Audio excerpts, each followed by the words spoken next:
Oi, gente, tudo bem com vocês? Eu sou Moisés, seja muito bem-vindo à nossa série The Good Book. Muito obrigado a você que até aqui tem nos acompanhado, tem nos seguido, compartilhado, tem se inscrito no canal. Alô, você que não se inscreveu, clica aí, inscreva-se, ative as notificações, fique por dentro de tudo. Também comente, compartilhe, deixe o seu like, nos deixe saber como que o nosso conteúdo tem chegado até você. Muito obrigado, que Deus te abençoe. Lembrando que nós ainda estamos também nas plataformas de áudio, Apple Podcast e também no Spotify. E vamos prosseguir com a nossa leitura hoje, capítulo de número 9, Marcos, livro de Marcos, capítulo de número 9. Nós lemos capítulo 8 no vídeo anterior, a segunda multiplicação de pães e peixes, o pedido por um sinal, o fermento dos fariseus e o fermento de Herodes, a cura de um cego em Betsaida, a confissão de Pedro, e Jesus prediz a sua morte e ressurreição, e por último, tome a sua cruz. Vamos agora, capítulo de número 9 de Marcos, a transfiguração de Jesus. O capítulo 9 inicia-se assim: Dizia-lhes ainda: em verdade lhes digo que dos que aqui se encontram, existem alguns que não passarão pela morte, até que vejam ter chegado com poder o reino de Deus. 6 dias depois, Jesus tomou consigo Pedro, Tiago e João e os levou em particular, a sós, a um alto monte. E Jesus foi transfigurado diante deles. As suas roupas se tornaram resplandecentes, de um branco muito intenso, como nenhum lavandeiro no mundo as poderia alvejar. E lhes apareceu Elias com Moisés e estavam falando com Jesus. Então Pedro, tomando a palavra, disse a Jesus: Mestre, bom é estarmos aqui. Façamos 3 tendas, uma para o Senhor, outra para Moisés e outra para Elias. Pois não sabia o que dizer por estarem eles apavorados. A seguir veio uma nuvem que os envolveu, e dela veio uma voz que dizia: Este é o meu filho amado, escutem o que ele diz. E de repente, olhando ao redor, não viram mais ninguém com eles, a não ser Jesus. Versículo de número 9, a vinda de Elias. Ao descerem do monte, Jesus lhes ordenou que não divulgassem as coisas que tinham visto até o dia em que o Filho do Homem ressuscitasse dentre os mortos. Eles guardaram a recomendação, perguntando uns aos outros o que seria esse ressuscitar dentre os mortos. Então perguntaram a Jesus: por que os escribas dizem ser necessário que Elias venha primeiro? Jesus respondeu: Elias, vindo primeiro, restaurará todas as coisas, como então está escrito sobre o Filho do Homem, que sofrerá muito e será desprezado? Eu, porém, lhes digo que Elias já veio e fizeram com ele tudo o que quiseram, como está escrito a respeito dele. Versículo 14, a cura de um menino. Quando eles se aproximaram dos outros discípulos, viram numerosa multidão ao redor deles, e os escribas discutindo com eles. E logo toda a multidão, ao ver Jesus, ficou surpresa, e correndo até ele o saudava.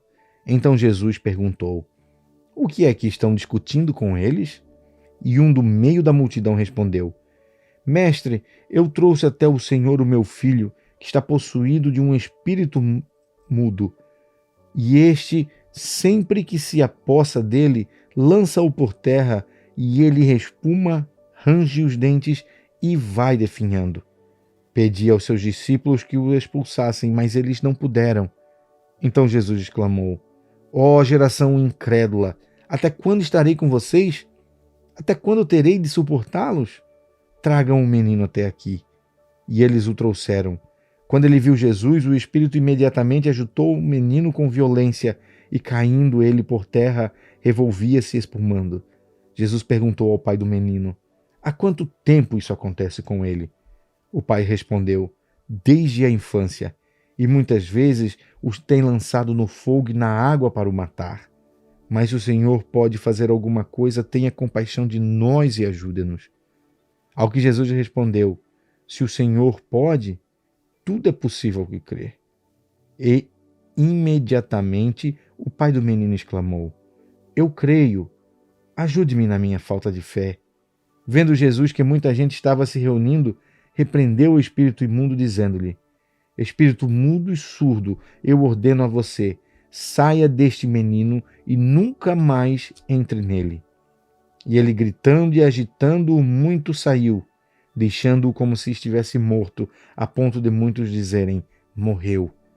Mas Jesus, pondo-o pela mão, o ergueu e ele se levantou. Quando Jesus entrou em casa, os seus discípulos lhe perguntaram em particular: por que nós não pudemos expulsá-lo? Jesus respondeu: esse tipo de espírito só se pode ser expulso por meio de oração. Versículo 30, de novo Jesus prediz a sua morte e ressurreição. E tendo saído dali, passavam pela Galileia, e Jesus não queria que ninguém o soubesse, porque ensinava os seus discípulos e lhes dizia: o Filho do Homem será entregue nas mãos dos homens, e estes o matarão, mas 3 dias depois da sua morte ressuscitará. Eles, porém, não compreendiam isto e tinham medo de perguntar. Versículo 33, o maior no reino dos céus. Chegaram então a Cafarnaum. Estando em casa, Jesus perguntou aos discípulos sobre o que vocês estavam discutindo no caminho. Mas eles se calaram, porque no caminho tinham discutido entre si sobre quem era o Senhor, quem era o maior. E Jesus, assentando-se, chamou os 12 e lhes disse: se alguém quer ser o primeiro, será o último e servo de todos. Trazendo uma criança, colocou no meio deles e, tomando-a nos braços, disse-lhes: quem receber uma criança tal como esta, em meu nome, recebe a mim.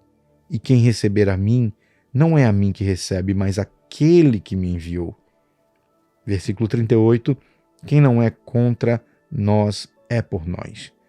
João disse a Jesus: mestre, vimos um homem que expulsava demônios em seu nome, mas nós o proibimos de fazer isso porque não nos seguia. Mas Jesus respondeu: não o proíbam, porque não há ninguém que faça milagre em meu nome e logo a seguir possa falar mal de mim.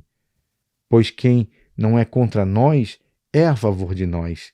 Pois aquele que lhes der de beber um copo de água em meu nome, porque vocês são de Cristo, em verdade lhes digo que de modo nenhum perderá a sua recompensa. Versículo 42, os tropeços. E se alguém fizer tropeçar um destes pequeninos que creem em mim, seria melhor para esse que uma grande pedra de moinho fosse pendurada ao seu pescoço e fosse jogado no mar. E se a sua mão leva você a tropeçar, corte-a. Pois é melhor você entrar aleijado na vida do que tendo as 2 mãos e ir para o inferno, para o fogo que nunca se apaga, onde não lhes morre o verme, nem o fogo se apaga.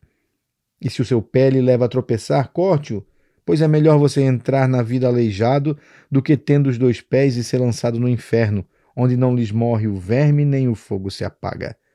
E se um dos seus olhos leva você a tropeçar, arranque-o, pois é melhor você entrar no reino de Deus com um só, do que tendo os 2 e ser lançado no inferno, onde não lhes morre o verme e nem o fogo se apaga. Porque cada um será salgado como fogo.